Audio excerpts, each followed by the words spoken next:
Hello, everybody. Welcome into SportsDay Insider presented by the Dallas Morning News. I am Kevin Sherrington, joined by my pals Evan Grant and Shawn McFarland, both of whom are in Surprise, Arizona.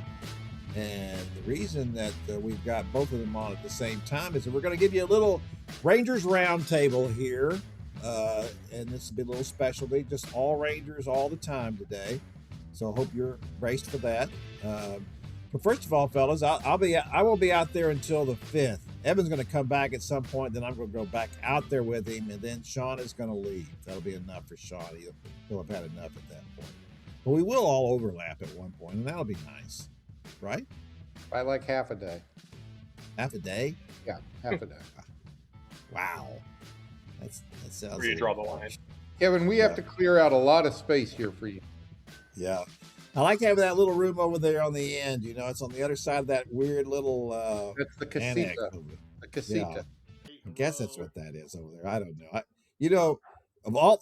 We've stayed in some strange places there in Surprise, and this place is great because it's right, next to the complex. It's like, 5 minutes. It's not even 5 minutes. A 2-minute drive. I guess I could walk it, but I'm not walking over there. Putting green is in magnificent shape. The seams are still, they haven't split any more wide open. They're only about a half inch wide. So you're saying they haven't done a lot of upgrades? The house is great. This is the best house we've ever had. I've beaten Shawn in ping pong. Do you want to talk about what happened in our final game of ping pong? Well, I kind of ruined it because maybe I incurred a sports injury, but I don't want to really give it away that it happened during ping pong. But I made a tremendously athletic play to save a ball. And I put my hand on the table as I was reaching to get the ball, and the table kind of gave way a little bit, and I fell on my butt. The foosball table, I think, got the worst of it when you went slamming into that. I can't imagine. I've got kind of a bruised glute or a bruised cheek here that I'm kind of limping around with a little bit. But I hope you're bringing your ping pong skills, Kevin. Yeah, did you watch Marty Supreme? That's me. That's where they got that movie from. It was based on my life. Actually. Yeah, we'll go with that. Yeah, you may be the first person in the history of ping pong ever to be injured while playing it. That is not exactly the kind of sport where people are like, they're tearing their ACLs and stuff like that. I would just like to point out that there's no competition that I'm not willing to go all out for. Well, that is good to know. That is good to know. All right. So on that note, Mr. Competition, let's talk about what's going on with these Rangers here in spring training so far. It's obviously still early. Skip Schumaker made his first. That would be Schumaker. I always. But if it's Schumacher, then why didn't they spell it with the CHER instead of the KER? Okay. Why don't you write a column about that when you come out here? I might just do that. Come on, Schumacher maker. I'll tell him this. I'll pronounce it right when you win a few games, okay, Pally? And then that's when I'll turn on a heel and walk away. I think that'd be a great start to the relationship. Although, I noticed that when we at our first press conference with him when he was introduced, and you have to identify yourself before you ask your question. When I said my name, he kind of got a little bit of a smile on his face, like, "Oh yeah, here's this jerk." It's nice to know who this jerk is. So anyway, I took it that way anyway. That's usually there's a whole study to be done on the fact that somebody would smile when you introduce yourself, and that the takeaway you would get is, why does this guy think I'm a jerk? Well, yeah, exactly. That is what has made me the reporter that I am today. That the stuff that I infer from some other people would say is like, oh, he meant something really nice about this. Oh no, he meant something bad about this, and I'm going to get to the bottom of it before we get out. They can anticipate it with you. Yeah, absolutely. So we had so Evan writes the story saying that they're off to a great start here. He gave a huge speech, lasted like 20 minutes. He talked about a war and famine and pestilence, and then the players ran through the wall out there onto the complex, and a World Series title awaits. Yeah, that was pretty much it. I think that's the takeaway that you should have. Look, you get a new manager, and everybody's going to focus on the first address to the team and what tone it sets and all of that. And none of these speeches are ever going to be memorable. They're not quoting it. They're not going to be citing, this in 80 years. But I think the important things were that he really emphasized the idea of being a good teammate, finding joy in the success of others, supporting one another. Don't be as Brandon Nimmo described it. Don't be a deflator, be an inflator. The way Skip described it is you can be a competitor or a complainer. We're all about the catchy phrases here, but it was short, it was direct, it was brief, and to the point. And I think the players respected that. Um, and I think the other part about what's gone on here in spring training is that it's been very clear that Skip is trying to make sure his coaches feel empowered. I do think that some of the coaches that were on the staff last year may have felt deferential to Bruce Bochy a little bit, and that's only natural. I mean, here's this Hall of Fame manager that most of them didn't really have a relationship with previously, and Boch is the kind of guy that inspires that kind of respect and everything.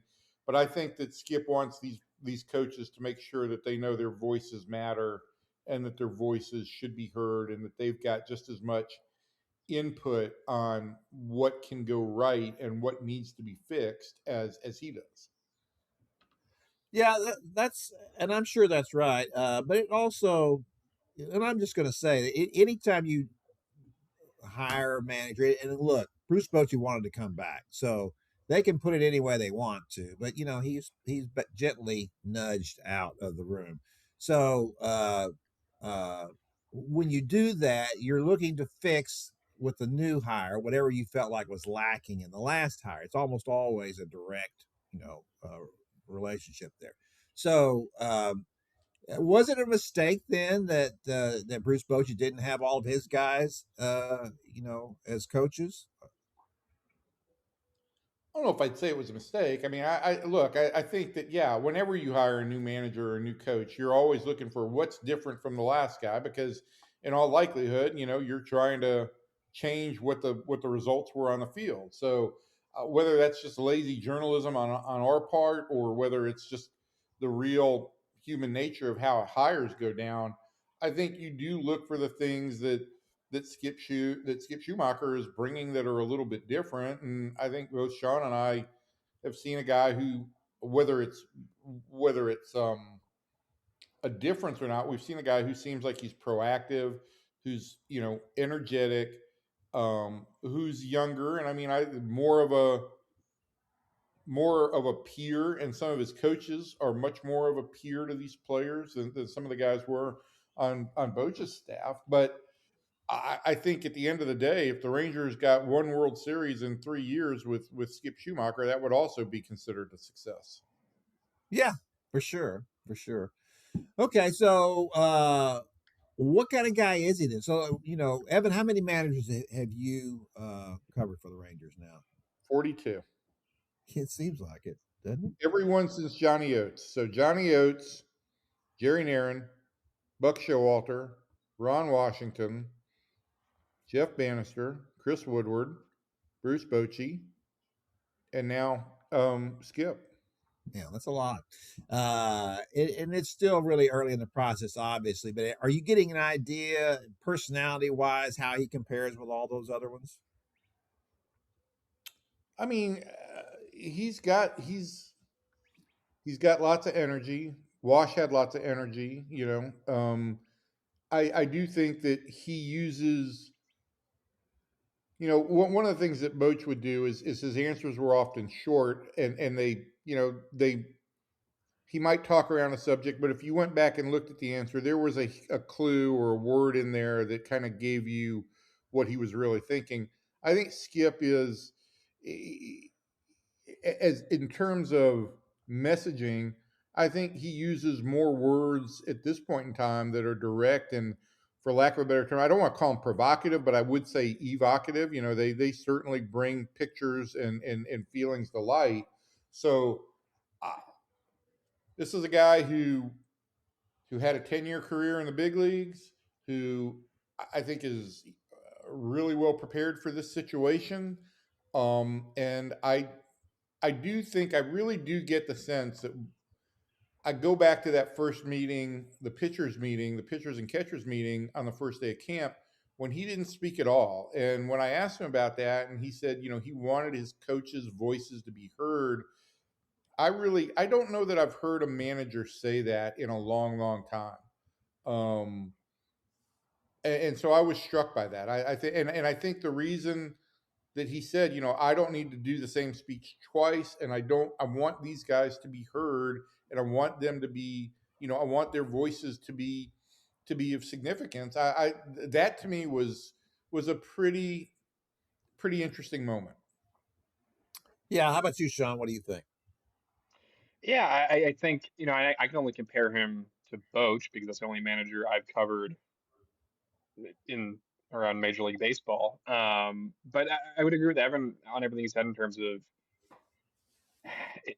the one thing I think I've noticed through the few media sessions we've had with him so far is I think they've been longer than Boch's. They haven't felt like I think yesterday we talked with Skip for 17 minutes maybe. It didn't feel like 17 minutes, and I think a big part of that is because of what Evan said and the language he uses, and I think he is the way I would describe it almost is like when we talk with Skip, I feel like I'm talking to really close to what he is, which is like a veteran professional baseball player. It feels like you're talking to a guy who's not that far removed from the clubhouse. It feels like you're talking to a veteran player in the clubhouse more than you are talking to a Hall of Fame manager. And I think that kind of goes along with the differences in vibes and maybe the relatability to players. I think there's a tangible difference in that aspect. Yeah. Yeah, I get that. And look, Kevin, I mean, I just, this as well as anybody, but I go back to the Buck Showalter hire. At the time that he was hired, he was probably what this club needed. They needed somebody who was going to be assertive and who was going to take control and all of that. But that guy also, there were things in Buck's controlling nature that made his life expectancy as a manager short. When the Rangers hired Bruce Bochy, there were things that this team needed, and they needed the credibility and they needed the veteran stewardship that Bochy brought. And so different guys fit different eras differently. I think Shawn explained it really well that, right now it sounds like you're talking to a more like a player, but a veteran player, than you're talking to a longtime manager. And I think there is a little bit of a difference there. And I think also, not that Boch didn't get it, because everybody enjoyed talking and sitting down with Boch. I think that this is a guy who gets it. He gets what the media is doing. He gets what messaging means to his teammates. He gets the importance of having his coaches actively involved. And look, if we're sitting here a week into camp and we're breaking down things that aren't going right with the manager's messaging, there's a real issue. But I think at this point in time, there's nothing to see other than what the possibilities are. Yeah, of course, I like Boch. How could you not like him? But he was very close to the vest. He was very good at being agreeable and talking to you. And I always loved it when he would say, "Trust me." He loved to say, "Trust me," and then he'd tell you something. But he wasn't really telling you very much. And that was the thing that I always thought was interesting about him, was that in all the interviews or whatever, he wasn't real forthcoming. He was always pleasant and always helpful. He was trying to help you. You ask him about things that happened, he would give you funny examples of things that happened in his career or whatever, and all that kind of stuff. That was all great, but it was all pretty close to the vest. I don't know if he was always like that as a manager. I don't know if that's just a product of being, 70 years old and you've seen it all and done it all. And it's like, this is just, none of this really matters. And I'll be pleasant about it, but none of it really matters. So it'll be interesting to see how that translates. I can see how, players would, after a while, start to feel these are different players, different generations, and everybody's different. It's like Gary Patterson going out to be, Lincoln Riley's defensive coordinator. Gary Patterson is as great a defensive coach as I've ever been around, and one of the best head coaches I've ever been around.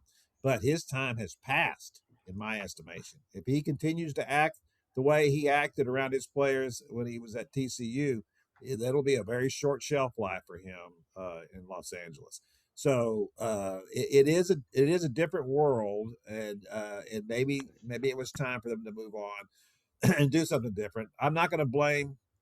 I think that Bruce Bochy bears his share of blame for what happened in the last couple of years, but I also think that most of it lies at the feet of the players and the offense and the rest of that. So let's talk about some of the stuff that's been happening here with these guys and what they're doing in the offseason. I was struck by Evan's interview with Joc Pederson, in which he said he did everything possible to get ready for last season, and then when he comes in this year, he's 20 pounds lighter. So it seems to me that if the 20 pounds lighter was important this year, why wasn't he 20 pounds lighter when he came in last year? That would have been, to me, if we're just going to start somewhere and getting ready for a season, showing up in shape and in good condition should just be, that's a non-starter. That's number one. And then everything else you did over the winter, okay. But the first thing you got to do is show up here in good condition, right?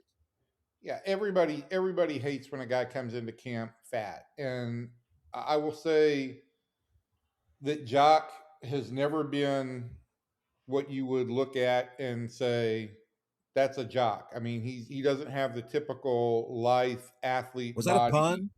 of a it was of a center fielder. And I think if you looked at him in 24, you probably saw a guy who was a little bit pudgy. And it worked for him at that point in time. As you get into your mid 30s, and things change with your body, you're going to have to make adjustments, and sometimes you have to fail. And I thought that the things that were important about Joc from his interview were acknowledging that sometimes you've got to fail to get better. And he went through that. I think, again, when I was talking to him, I didn't get the sense that he thought he came into camp last year in phenomenal shape or anything. I thought he basically was saying, look, I did everything I could to get ready to be the best player that I possibly could be during the season. I did the work as a hitter. I did the work that I was asked to do. He wasn't talking about how great he worked out in the offseason, but the point remains. He wasn't in great shape last year, and it certainly had an impact on who he was as a hitter when he was healthy. And he acknowledged that, look, he didn't make things better on himself because he did a ton of stress eating early in the season when he was really struggling, and then after he broke his wrist and wasn't really able to do anything.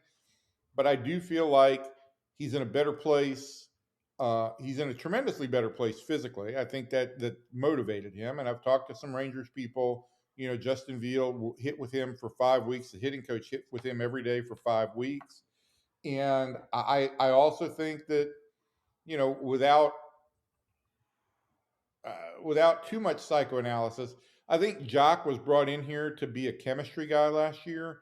And it's hard to be a chemistry guy when you get off to a start where you're hitting $120 and then you're hurt.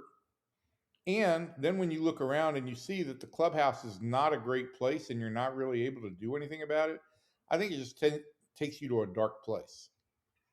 Yeah, I don't doubt any of that. I will say this, and one of the things you talked about in your story. By the way, you're looking a little bit pudgy yourself, Kevin. No. I'm just you can strike a match on these abs here, Pally. Right here. Can you hear that? Can you hear that sound I'm making there? What are you made? What are you, a bongo? Maybe I am. But here's the thing about Joc swing, and I gotta say, I pay attention to the local teams. I don't watch a lot of the other other teams in any sport that much, really. It's just enough for me, for my tiny brain, just to comprehend what's going on locally. But Joc comes in. That's one of the weirdest swings I've ever seen in baseball. It's a And weird and swing, and and it was I think it was hampered by the fact that he was having to get around a little bit of punch. I mean, I think it made it all that much more difficult for him. But he has worked on his hand positioning and stuff over the winter. That was a big project for him. Yeah, we'll see what that looks like.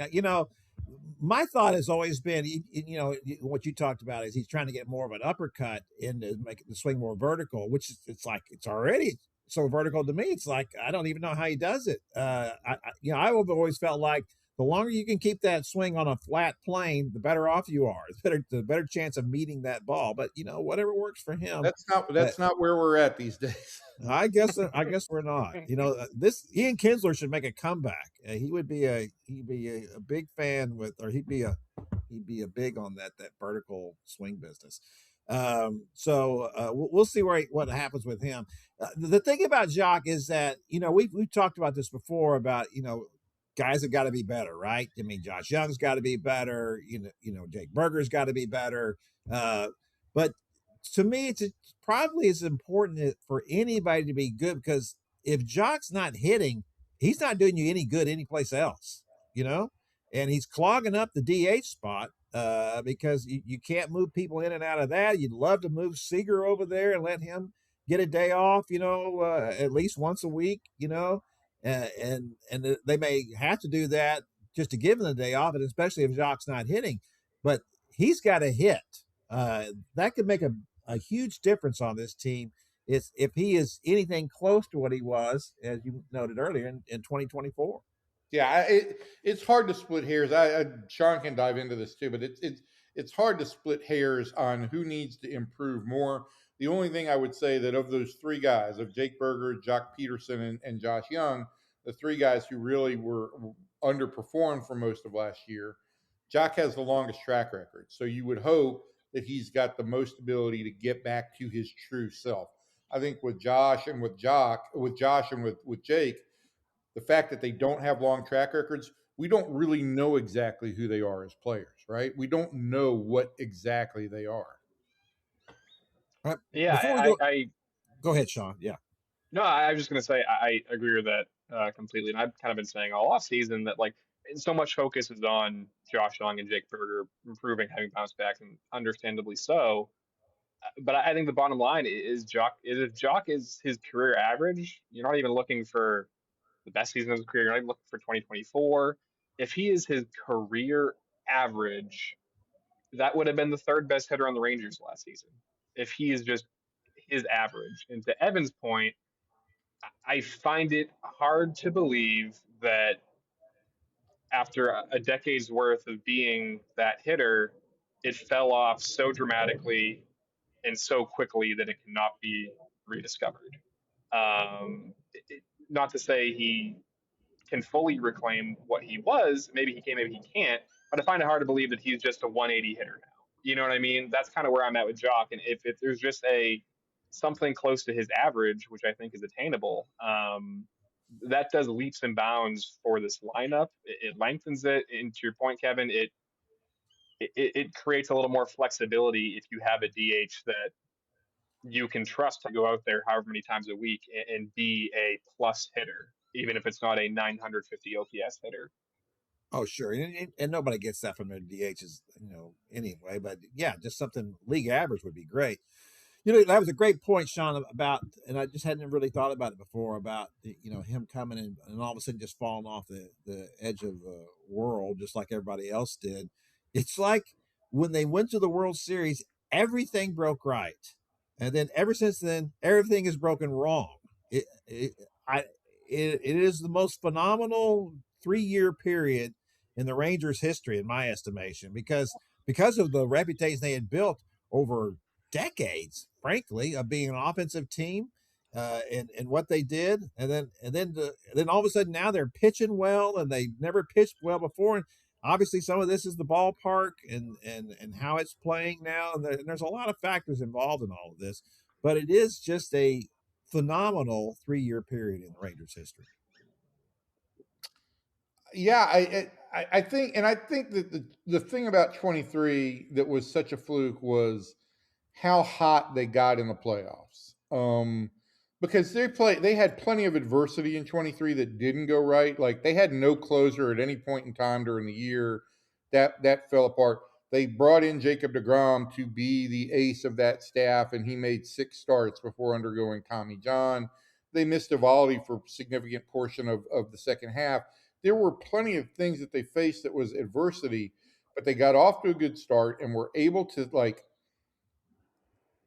stay the course where they had their team supplemented. The inexplicable part of this is how that bullpen became so dominant in the postseason. I don't know that's going to go down as one of baseball's great mysteries. Yeah, well, that's also a nod to the point that you just want to get in the tournament. You get in the tournament, you just have no idea what will happen, and anything can happen, and that's what's so great about it. All right, but we've talked enough about these kind of things, and I apologize for steering this conversation in this way. We need to talk about what's going on now. So, Evan, you have written this week about the relationship between Corey Seager and Marcus Semien because the New York media has made a big deal out of it, referred to it as toxic. I never got the impression that I never got the impression it was anything. It was hard to tell because, Corey was never in the clubhouse and Marcus was always just sitting there by himself and always very, he was amenable to answering our questions because he knew that was part of the job, but he didn't exactly like it. So you explained to us exactly what you think was the situation, especially after talking to Seager on Monday afternoon. Yeah, I mean, I don't think that these guys were ever very close. And I think over the past 2 years, their relationship, as the Rangers went through more and more struggles over the past 2 years, their relationship fractured more and more. But I hate to say that it was toxic. I hate to indicate that there was conflict. Most how I've described it to people is when you talk about their relationship and the level of their relationship, you first have to have a relationship. And I don't know that those guys ever did. And visibly to us, to the media, and to fans, they never saw Marcus and Corey on the field together. They never saw them talking together one on one in the same way that you saw Jacob deGrom and Nathan Evaldi pull Jack Leiter in and talk to Jack Leiter and show real investment in that. And I think as time went on, the clubhouse just got more polarized in that, well, you could either like follow Corey around or you could follow Marcus around. And that wasn't a great situation either because the number of young guys that the Rangers have tried to infuse their lineup with over the last 4 years, from Young to Carter, even to Jake Berger as an inexperienced player, and Langford clearly, and Josh Smith, those guys are looking for somebody to be able to talk to and for somebody to be able to share conversations with. I think Corey was very open to that. He wasn't going to be very proactive. He wasn't going to go out and grab guys and talk to them. And anything he talked to them about went on behind closed doors. We never saw it. So their relationship wasn't great. Okay, let's just put it that way. Their relationship wasn't great. But to say that that's the reason the Rangers made this trade, I think is overlooking the elephant in the room, which is the fact that Marcus Semien was a bad offensive player the last 2 years. He had a sub 690 OPS with over 1,200 plate appearances. He was not a good offensive player. And the Rangers had 3 of those guys that had regular playing time and put together sub 700 OPSs over a 2-year period. Adolis Garcia, Jonah Heim, and Marcus Semien. All 3 of them are gone, and none of them because they elected free agency. They are all gone because the Rangers chose to move on and thought they needed to do things to get better. So, yeah, maybe you can say that the relationship didn't contribute to good clubhouse juju, and maybe they didn't get along, and that may all be true, but it is not at the heart of the trade the Rangers made. They knew when they signed Marcus Semien as an older player than Seager that as he got into his mid-30s, and if you look at the history of second basemen, when they hit 35, it is traditionally a downhill plummet. They knew the second half of that contract was a risk. And for them to be able to take that contract and parlay it into a player who's an everyday player and who's an offensive upgrade and fits a need that they were going to have in their lineup because of moving on from Adolis Garcia, it's a smart baseball play. That's all it is. Shawn, what are your thoughts? Well, I think to go along with what Evan just said, I mean, look, I when else? I had a pre-show meeting with Shawn, and I said, "Now look, you're going to agree with everything I say because Kevin Yes. Well, never does." because So he knows what You're it's just like. so smart. go He on just with knows your what it's agreement. like. He has to live with you out there, Evan. We all know what that's like. We all try to keep. That's the first thing we all say. We have a big meeting you didn't know about, Evan, and we all say, "Listen, everybody, just try to keep Evan happy, okay?" You guys, you should see the way he treats me here. He doesn't let me eat. I have to sleep in the garage on the floor. I get kicked out. I get kicked outside of the house like a dog. He's out on the back porch now. Wow. Yeah. No, but to Evan's point, like, when else Corey and Marcus weren't best friends was in 2023 when they won a World Series. And you know why it mattered a lot less, or people cared about it a lot less, was because both of them were MVP caliber players.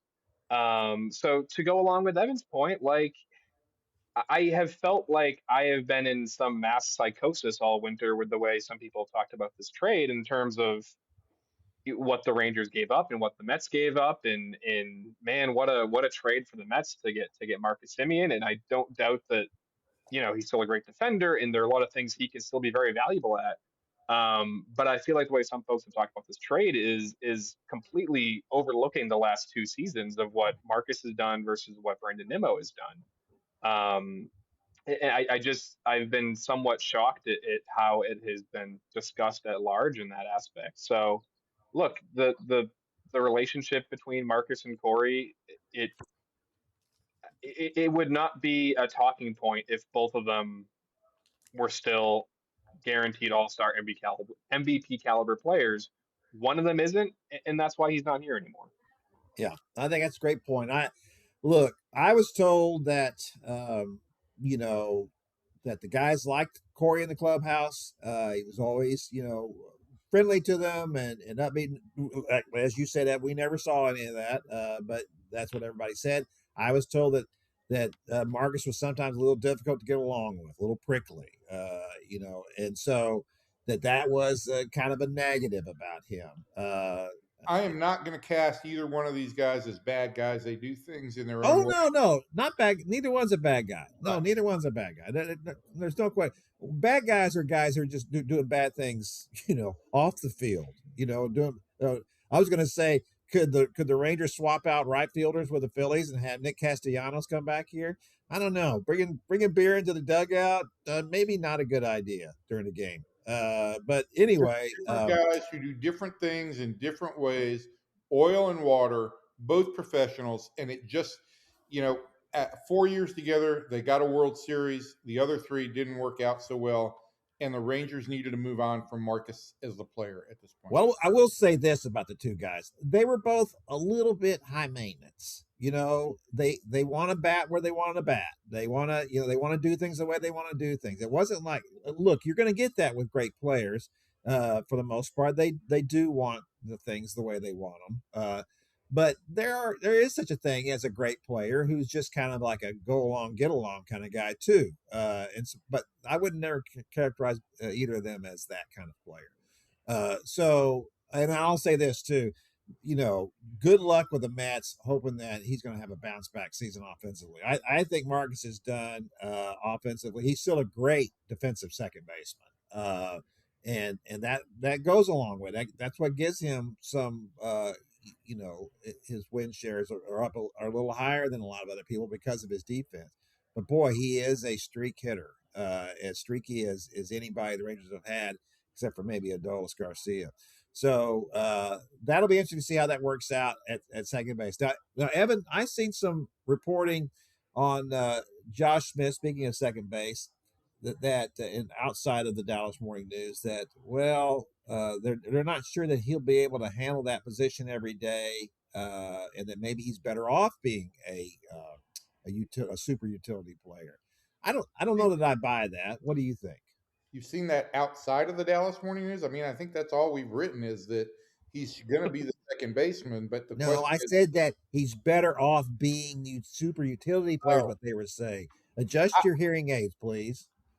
listen, I think the question on Josh Smith isn't going to get answered until July and August.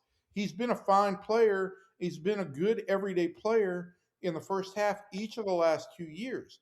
It's in the second half where he's fallen off, and you can't know what's going to happen in the second half until you get there. So I actually feel like Josh Smith should have the second base job. And if you really want to get down to this, over the last 2 years, Josh Smith and Josh Young have had Josh Smith has been a better offensive player. If we go strictly on OPS, been a better offensive player than Josh Young the last 2 years. And so, if you want to talk about competition where Ezekiel Duran or Cody Freeman might figure in my mind, that's more at third base than it is at second base. Now, I will say this that Josh is a left-handed hitter, and left-handed hitters tend to fall into more platoon type situations. So I understand that. But to this point, Josh has been an everyday player the last 2 years, and he's been a better offensive everyday player than Josh Young. And that's why I think it's great for the Rangers to say that there's competition involved, but I think they should also acknowledge that there should be competition at both second and third base. Well, is that why Zeke Duran's taking balls at third, not at second? Uh, for right now, I think Duran's going to take balls at second and third. I think Cody's going to take balls at second and third. I think Justin Foskey's going to take ground balls at second. So they're going to take ground balls. I believe Skip said yesterday that they're going to take ground balls at both second and third. I completely forgot about Justin. Duran will probably get more time at shortstop. Cody Freeman does not figure into the shortstop mix. Foskey doesn't figure into the shortstop mix. And so it may be more natural for Freeman to get more time at second, while Duran is playing both short and third. Is Foskey any factor at all in any of this? The manager said clean slate today, and that he's going to get a chance to win a spot on the opening day roster. And look, but he also said he's limited to second base. He's not factoring any place else. And the bottom line with that, just like he said about Joc Pederson, if you're going to play one position and one position only, and you're not a Gold Glover, you better rake. And so Justin Foskey is going to have to come out and rake this spring to really open some eyes here.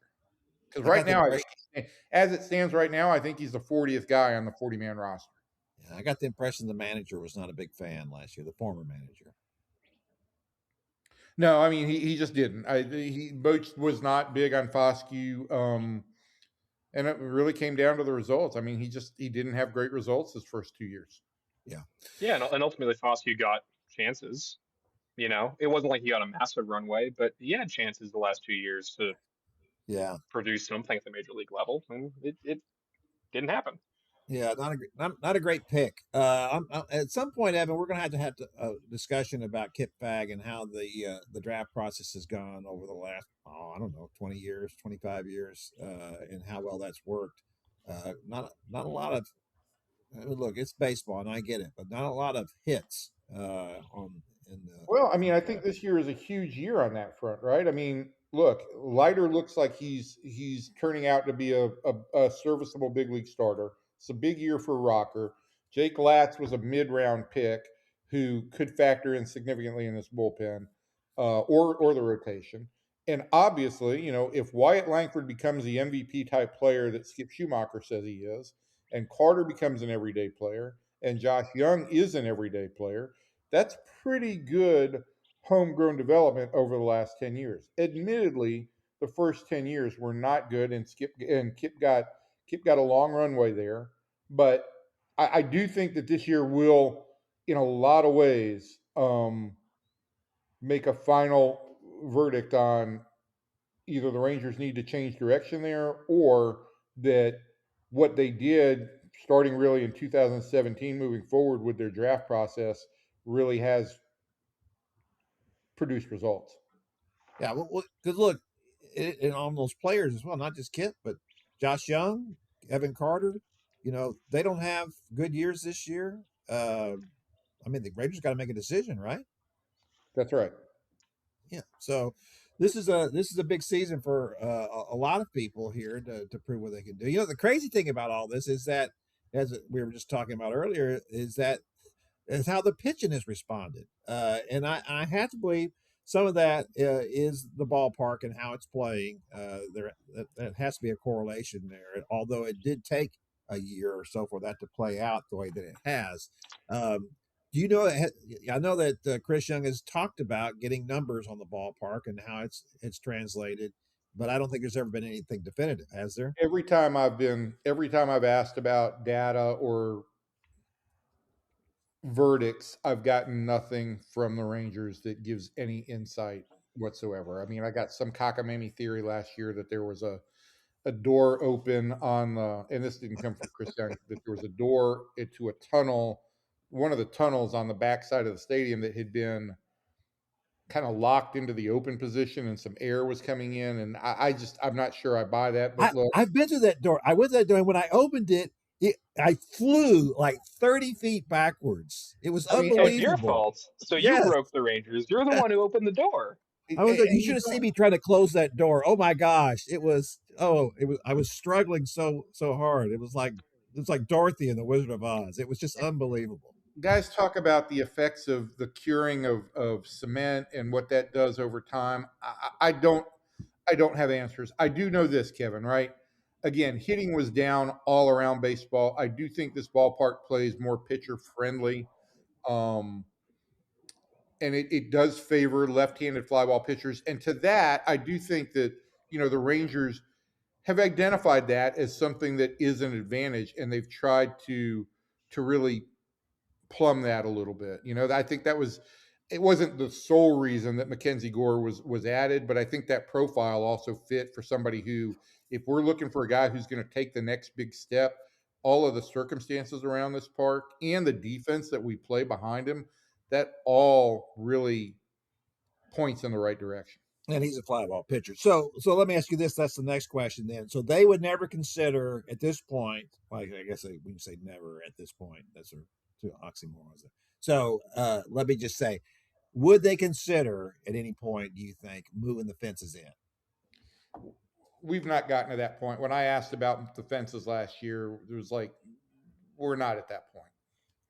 Yeah, I just wonder if maybe they, in the long run, prefer this. If you would you rather have a pitcher friendly park than a hitter friendly? I mean, they had a hitter friendly park for 20 years, right? And so, and that didn't get them a lot.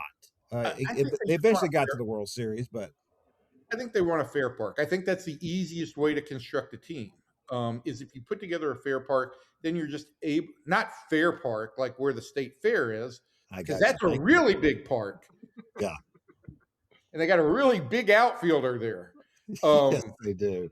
But I do think they just you'd want to put together a fair park, because then it doesn't, like, you don't have to go find any particular profile of hitters except a good hitter.